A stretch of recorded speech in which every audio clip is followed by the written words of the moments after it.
সুপ্রভাত বন্ধুরা, কেমন আছো তোমরা সবাই? মিঠুর গল্প কথায় তোমাদেরকে জানাই অনেক স্বাগতম। আশা করছি তোমরা সকলেই খুব ভালো আছো, সুস্থ আছো। আমরা বেশ ভালো আছি। আমারও ঠান্ডা লেগেছে, মাম্মামেরও ভীষণ ঠান্ডা লেগেছে। মাম্মামেরও শরীরটা ভালো নেই, আর আমারও ঠান্ডা লেগেছে, গলাটা ভীষণ ব্যথা করছে। এই কদিন বৃষ্টি হচ্ছে, রোদ উঠছে, এই ঠান্ডা গরম লেগে গিয়েই শরীরটা খারাপ হয়ে গেছে। তাই কদিন ধরে ভিডিওটাও আপলোড দিতে পারছি না। অনেকদিন পর আজকে একটু ভিডিও করলাম। সকালবেলা উঠেই আজ রান্নাঘরে ঢুকে চা বসিয়ে দিয়েছি, একটু আদা দিয়ে চা খাবো সকালবেলা। গলাটা ভীষণ ব্যথা করছে।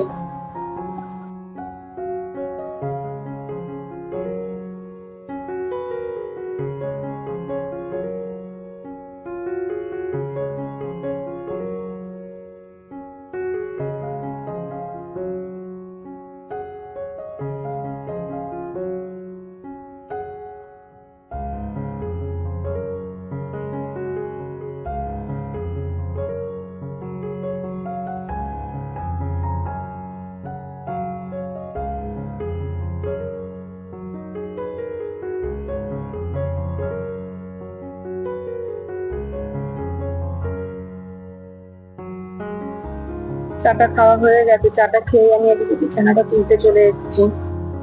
আর তোমার দাদা ভাই বাজারে গেছে, বাজার থেকে আসা মাত্রই আমি রান্নাঘরে চলে যাই। তা না হলে না রান্না করতে অনেকটাই লেট হয়ে যায়। আর মামামের শরীরটা ভালো নেই, ওকেও আমার দেখতে হয়। সেই জন্য আমার টাইমের মধ্যে কাজটা শেষ করতে হয়। আর বাজার থেকে আসা মাত্রই না আমি এই ঘরের কাজগুলো না একদমই করতে পারি না, একদমই সময় পাই না। সেই জন্য ভাবলাম যতক্ষণ বাজারে আছে ততক্ষণের মধ্যে সমস্ত ঘর বাড়ি গুলো ক্লিনিং করে নিই।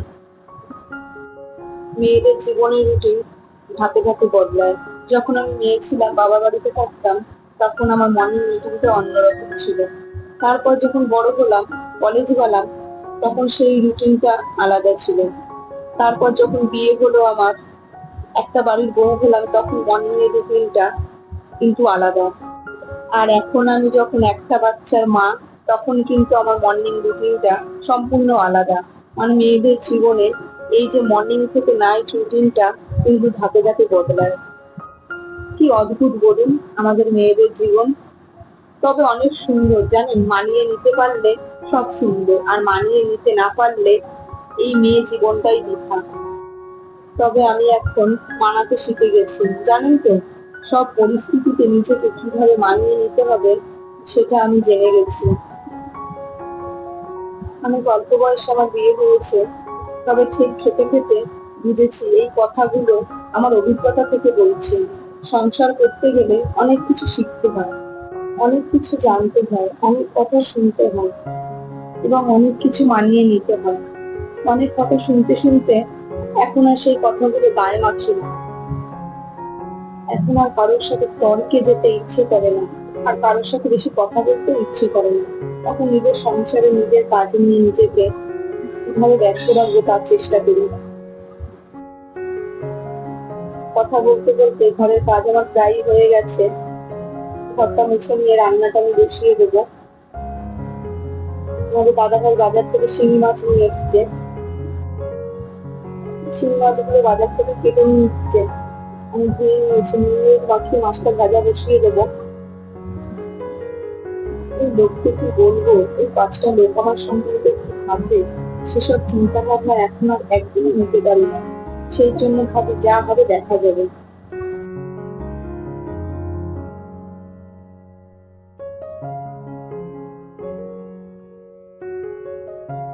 শিঙি মাছ তো ভীষণ ফাটে, তেলটা গরম হয়ে যাচ্ছে, মাছটা দিতে না দিতেই ফট ফট করে ফাটা শুরু হয়ে গেছে। আমি ঢাকনাটা দিয়ে আস্তে আস্তে করে ভেজে নিচ্ছি।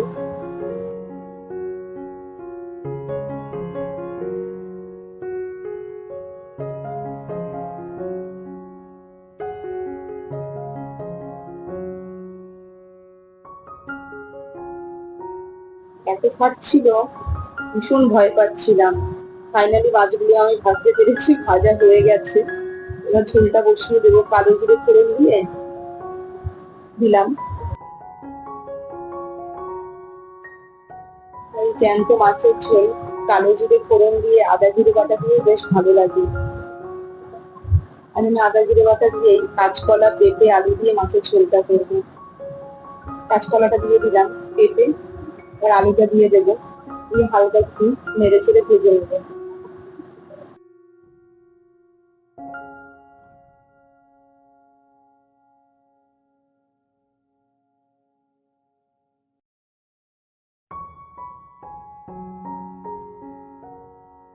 আদা জিরে বাটা দিয়ে মাছের ঝোল আমার খুব ভালো লাগে।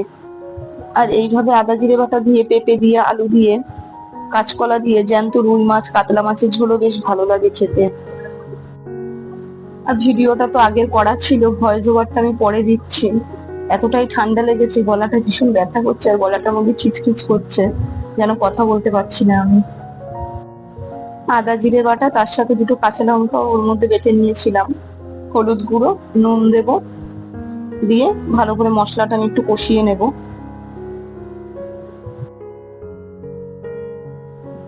সামান্য একটু জল অ্যাড করে নেব এর সাথে।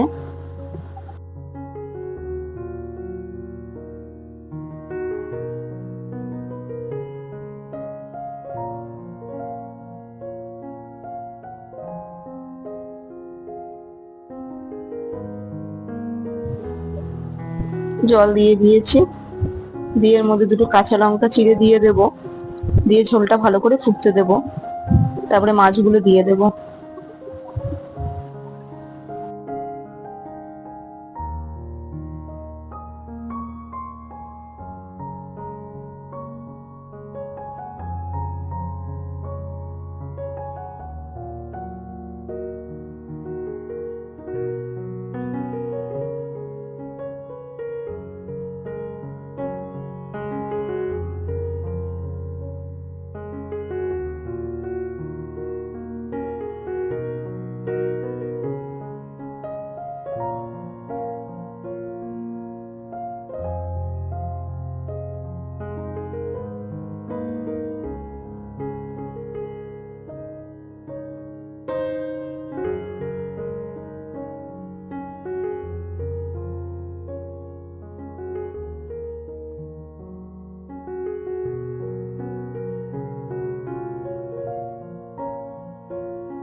মাছের ঝোল আমার হয়ে গেছে, একদমই হালকা করেছি অল্প মশলা দিয়ে, খেতে কিন্তু দারুণ হয়েছিল।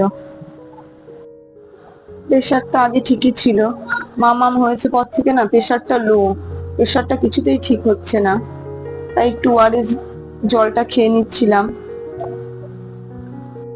ওআরএস এর জলটা খেলে বেশ শরীরটা বেশ ভালো লাগে। মাছের ঝোল রান্না হয়ে গেছে, এখানে পটল আর একটু কাঁকরোল ভেজে নিচ্ছি।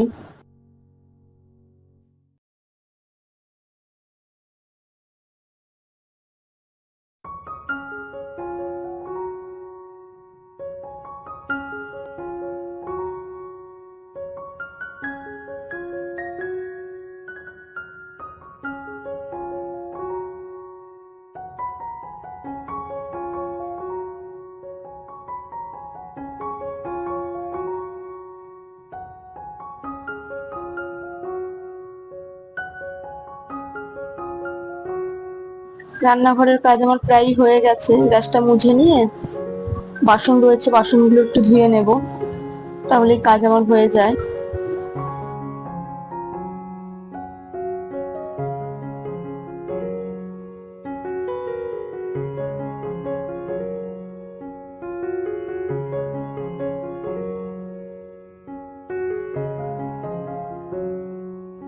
বাইরে এত সুন্দর রোদ উঠেছে, রোদটা দেখে লোকটা সামলাতে পারলাম না, এতদিন বৃষ্টির পর এত সুন্দর রোদ উঠেছে।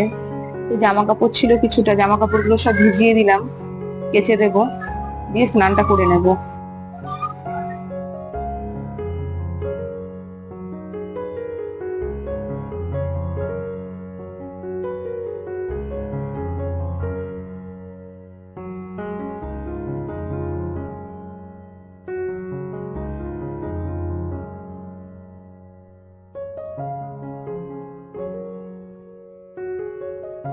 স্নান করা হয়ে গেছে আমার, জামা কাপড়গুলো কেচে নিয়েছি, ছাদে শুকোতে দিয়ে দেব। এত সুন্দর রোদটা উঠেছে, আর আকাশটা দেখো বন্ধুরা কি সুন্দর লাগছে দেখতে।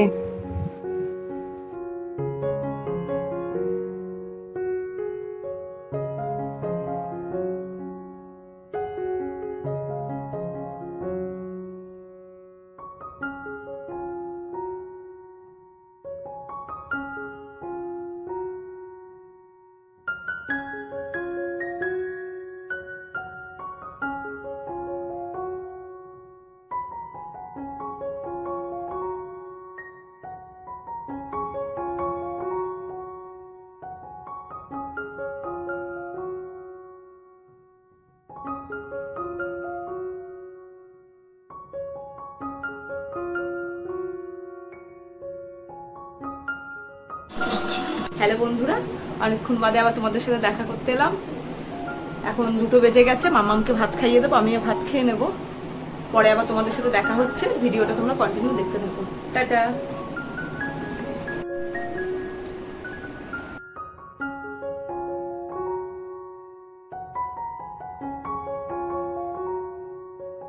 বন্ধুরা, ভিডিওটা আমি এখানেই রাখছি। ভিডিওটা কেমন লাগলো আপনাদের অবশ্যই কমেন্ট করে জানাবেন, আর যদি ভালো লেগে থাকে একটি লাইক করে দেবেন, আর নতুন বন্ধু হলে প্লিজ চ্যানেলটা আমার সাবস্ক্রাইব করে দিয়ে আমার পাশে থাকবেন। ভালো থাকবেন, সুস্থ থাকবেন। টাটা।